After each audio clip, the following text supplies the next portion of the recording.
All right, y'all, I'm back. Weren't you like gone for 6 months? What were you doing? I have not seen your videos in forever. Good morning, everybody, and welcome back to Garden with Najet. My name is Najet, and I'll be your hostess today. And I haven't seen anybody in so long. I have not posted a video. I must apologize for the delay because it's been a few months and I just haven't had the time or availability to post a video. We started this really cool business where we do edible landscaping designs. It's called The Garden Girls. You can check it out on my website. But other than that, let's get into the video today. Let's do a little garden tour and then let's get into the main topic. The main topic today is going to be all about black eyed peas. All of these right here are black eyed peas. I'm in love. I don't know what to do with myself. Okay, so I wanted to do like a mixture of pots and in-ground plants this year. And the reason why I wanted to do that is because I need to be planting in pots. So many people live in apartment complexes. Let's get a little bit cultured in the pot department because this is thriving. Like, look at this cucumber plant. And I just planted this like 2 weeks ago. It's insane. All right, but let's do a garden tour. So in the front, we have 3 jalapeno plants. As you can see, we're coming down into the nitty gritty. Boom. We have some beautiful thyme, some beautiful zinnias, sage, strawberry plant with one little ripened strawberry kind of.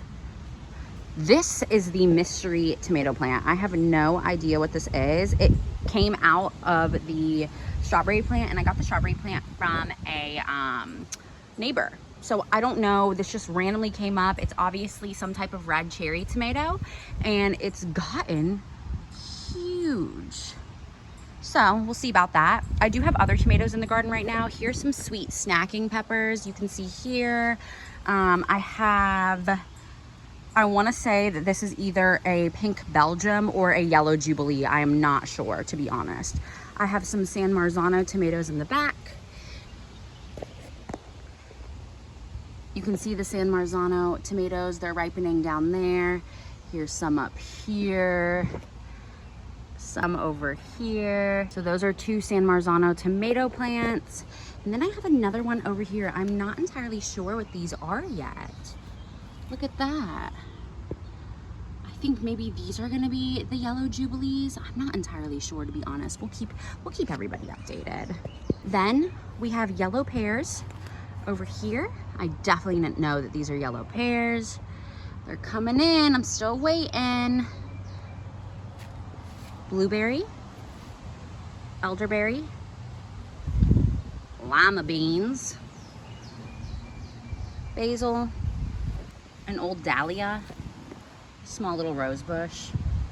And then this gross kind of area right here is all of the dead beans that died back. You can check out the bean video that I last made to see why they are dying back.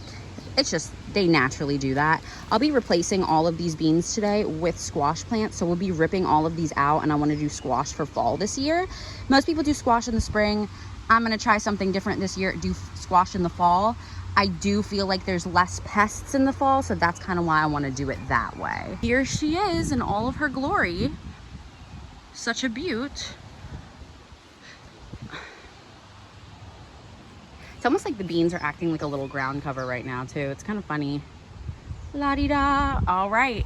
And here is the showstopper. This is what we will be talking about today, is these wonderful black eye peas.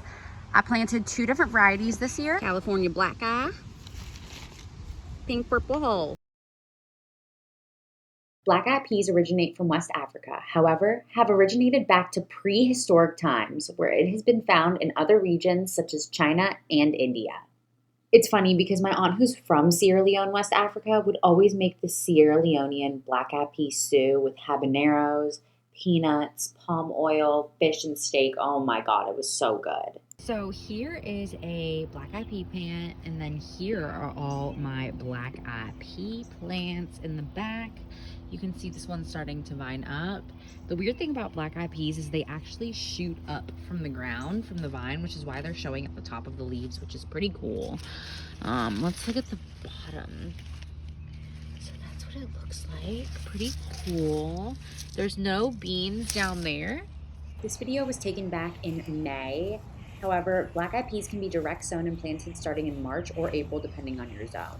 I live in zone 8A, where the weather starts becoming warm very quickly early on in the spring. As you can see in the back over here, here are 2 black-eyed peas that are ready to harvest. So when they look almost like they're about to be dried out and dead, that is when you want to pick them. You can see that all of the other black-eyed peas are still pretty green. This one's not ready to pick, for example. But these yellow drying up ones back here, these are ready to pick. So we'll pick those this evening. It's just such a beautiful gift from God's nature, honestly. Like, look at that. Black-eyed peas are generally drought resistant. However, you should water them every other day if they are in the ground. If you've planted in a raised bed or pots, try to water every day. Make sure that when you do water your garden, it's in the evening or in the morning so the soil can retain more water. Okay, I'm not gonna lie, this is 12 black-eyed peas. This is 12 of them. So that's pretty much it. Let's make this into a dish and we'll get back. All right, y'all. Here is the dish from the garden. Some black-eyed peas, barbecue black-eyed peas with a jalapeno sweet potato and some garden fresh cucumbers. Miss girl. Mama. Anyhow, there she is. Let's take a bite. Garden tour. It's time for the garden tour. Okay, hold on. And that was my quick garden tour, and that is the video all about black-eyed peas, how to plant them, how to grow them, how to harvest, and cook a little something. All right, you guys, I will see you guys in the next video. I'm so glad to be back. I am hoping that I continue to post throughout the next couple months, which I need to get on a schedule here. I'm not giving a schedule yet because I'm still really busy. Anyways, but we'll get back on track and I will get back to my gardening advice. If you still need tips and tricks, go on to allthingsgirly.org where I have all of my free tips and tricks, and just continue with this YouTube. Like, subscribe, comment, and I'll see you guys in the next one. Bye.